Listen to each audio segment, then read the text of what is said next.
ইনষ্টাগ্ৰামত মোৰ বায়ো আৰু পোষ্টবিলাক দেখি আপোনালোকে নিশ্চয় গম পাইছে যে মই ছবি আঁকি বৰ ভাল পাওঁ।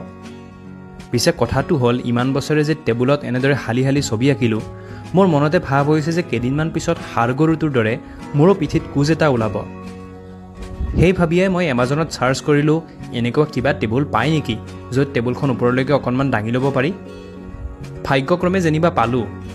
টেবুলখন এইমাত্ৰ ডেলিভাৰী দি গ'ল আৰু ভাবিলোঁ টেবুলখন আপোনালোককো দেখাওঁ, কাৰণ মোৰ ফ্ৰেণ্ড লিষ্টত ইমানবোৰ আৰ্টিষ্ট আছে, তেওঁলোকৰো চাগে কামত আহে।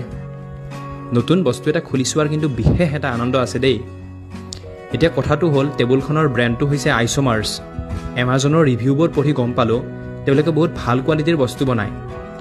টেবুলখনৰ ছাইজটো হ'ল বহলে 35 ইঞ্চি আৰু ওখই 25 ইঞ্চি। এই ছাইজটোক A1 ছাইজ বুলি কয়। আপোনালোকৰ আইডিয়া হওক বুলিয়েই মই অঁকা ছবি এখন ৰাখি দেখাইছোঁ। এইখন A3 ছাইজত আঁকা। টেবুলখনৰ পিছফালে এনেদৰে হেণ্ডেল এডাল দিছে যাতে ইয়াক দাঙি লৈ অ'ত ত'ত নিব পাৰি।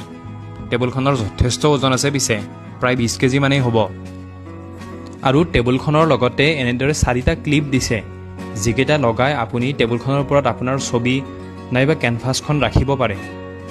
তাৰোপৰি তলত লগাবৰ কাৰণে 4টা স্ক্ৰুও দিছে। টেবুলখন ক'ৰবাত অসমান জেগাত ৰাখিলে যাতে টেবুলখন লৰি নাথাকে তাৰ কাৰণে এই স্ক্ৰুকেইটা দিয়া হৈছে। এতিয়া আহোঁ মেইন কথাটোলৈ, অৰ্থাৎ টেবুলখন কিমান ইনক্লাইন কৰিব পাৰি। টেবুলখনৰ তলত এনেদৰে 7টা বেলেগ বেলেগ ঘাটকটা আছে, যিটোৰ সহায়ত আপুনি মিনিমাম 15 ডিগ্ৰীৰ পৰা মেক্সিমাম 60 ডিগ্ৰীলৈকে টেবুলখন ইনক্লাইন কৰিব পাৰে। অৱশ্যে 0 ডিগ্ৰী অৰ্থাৎ টেবুলখন সমানভাৱেও আপুনি ৰাখিব পাৰে।